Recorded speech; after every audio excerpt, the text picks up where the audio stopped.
우리가 지금까지 AI를 써온 방식을 생각해보면 주로 대화를 나누는 식이었죠. 그런데 만약에요, AI가 단순히 우리랑 말만 하는 걸 넘어서 우리를 위해 직접 행동까지 해준다면 어떨까요? 오늘 바로 그 미래, AI 에이전트의 세계로 한번 깊숙이 드러나 보겠습니다. 네, 바로 이 질문이 오늘 우리가 파헤쳐볼 이야기의 핵심입니다. 그냥 사용자의 지시를 알아듣는 수준이 아니라 여러 단계에 걸친 복잡한 목표를 스스로 계획하고 실행까지 하는 시스템. 이게 바로 AI 에이전트의 기본 아이디어라고 할 수 있죠. 자, 그럼 AI 에이전트가 정확히 뭐일까요? 아주 간단하게 생각하면 핵심은 딱 세 가지입니다. 첫째, 전략을 짜고 계획을 세우는 되뇌. 둘째, 주변 상황이 어떻게 돌아가는지 파악하는 인식. 그리고 마지막으로 실제로 명령을 수행하는 행동. 이 세 가지가 하나로 합쳐져서 스스로 움직이는 시스템이 탄생하는 겁니다. 그럼 이제 이 에이전트가 어떤 구조로 되어 있는지 살펴볼 텐데요. 가장 기본적인 형태부터 시작해 볼게요. 바로 솔로 플레이어, 혼자서 모든 걸 처리하는 단일 에이전트 접근법입니다. 이 솔로 플레이어는 어떻게 일을 할까요? 리액트라고 불리는 아주 간단하면서도 강력한 순환 구조를 따르는데요. 먼저 추론을 하고요. 그에 따라 행동을 한 뒤에 그 결과를 관찰하는 거죠. 그리고 이 과정을 목표를 달성할 때까지 계속해서 반복합니다. 생각하고 실행하고 확인하고. 이 단순한 고리가 에이전트가 스스로 배우고 또 경로를 수정하게 만드는 핵심인 셈입니다. 물론 이 솔로 플레이어 방식 장점과 단점이 아주 명확합니다. 구현하기가 간단해서요. 딱 정해진 일을 처리하는 데는 정말 효율적이에요.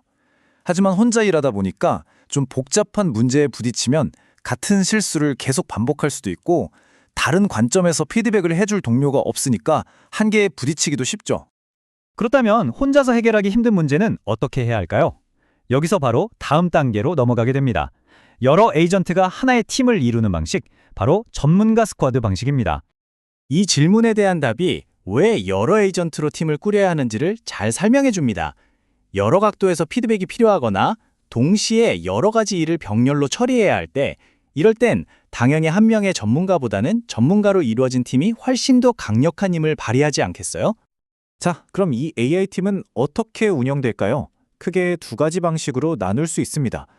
왼쪽에 보이는 수직적 구조는요, 마치 회사처럼 리더, 즉 보스가 업무를 딱딱 지시하는 방식이고요. 반면에 오른쪽에 있는 수평적 구조는 모든 팀원이 동등한 위치에서 자유롭게 의견을 나누는 원탁회의 같은 거죠.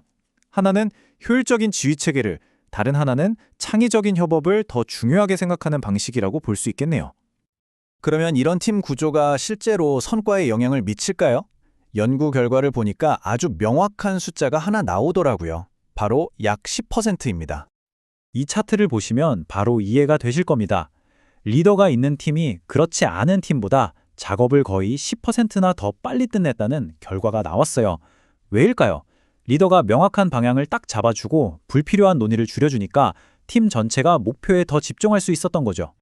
지금까지 혼자 일하는 에이전트와 팀으로 일하는 에이전트를 살펴봤는데요. 사실 어떤 구조를 선택하던 간에 성공적인 에이전트를 만들기 위한 공통적인 원칙들이 있습니다. 일종의 성공 공식 같은 거죠. 결국 강력한 AI 에이전트의 기반은 이 세 가지 원칙에 달려 있습니다. 첫째, 스스로 세운 계획을 비판적으로 검토하고 수정하는 반복적인 피드백 능력.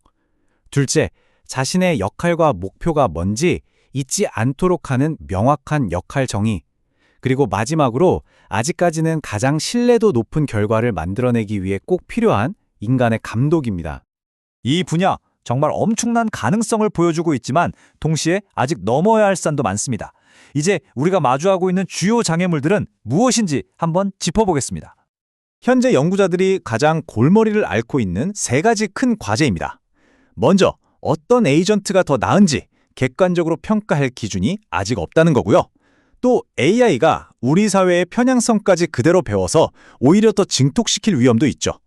그리고 마지막으로 실험실에서 완벽하게 작동했던 성능이 예측 불가능한 현실 세계에서도 똑같이 통할지는 또 다른 문제입니다.